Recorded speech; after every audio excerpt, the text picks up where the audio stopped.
তো বন্ধুরা, দিনের তো রান্না তোমাদের সাথে প্রায়ই শেয়ার করি, কিন্তু আজকে বানাতে হচ্ছে রাতে। কারণ দিনের রয়েছে হলো চিকেন কষা রয়েছে, চিকেন রয়েছে। তো কালকে যেহেতু শনিবার, আমাদের চিকেনটা আজকে রাতেই শেষ করতে লাগবে, তার জন্য হেভি কিছু বানাচ্ছি না।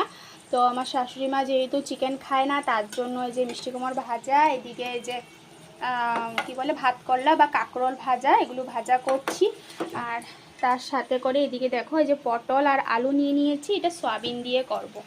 ঠিক আছে, তো এই হবে আজকে রাতের মেনু। তাহলে আমাদের চিকেনটা উঠে যাবে আর কি, নাহলে আবার কালকে শনিবার অনেক দিকদারি হয়ে যাবে, তার জন্য। তো দেখো, অনেকের ঘরে তোমরা হয়তো রাতে রান্না করো না, মানে দিনের যেটা থাকে ওইটাই রাতেও হয়ে যায়, কিন্তু আমাদের এখানে বেশিরভাগ ফ্যামিলিতে রাতেবেলাও রান্না করতে হয় আর কি। খুব কম আর কি, দিনের রান্না রাতেও চলে, খুব কম।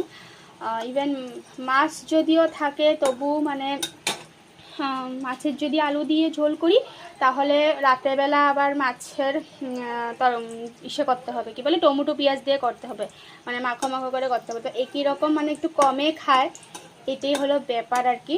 তো চলো, এই যে এখন 9:30 বাজতে চলছে, এটা করব, ভাজিটা করব আর আটা মাখবো, কারণ হাজব্যান্ড রুটি খাবে, তার জন্য। তো এই ছিল আজকের ব্লগ। টাটা, কেমন লাগছে জানিও। আর তোমরা কি কি করো রাতে, কি কি আইটেম রান্না করো, বা দিনেরতে রাতে একেবারে করে নাও না আলগা করে রান্না করো, আমাকে কমেন্ট করে জানিও। ঠিক আছে।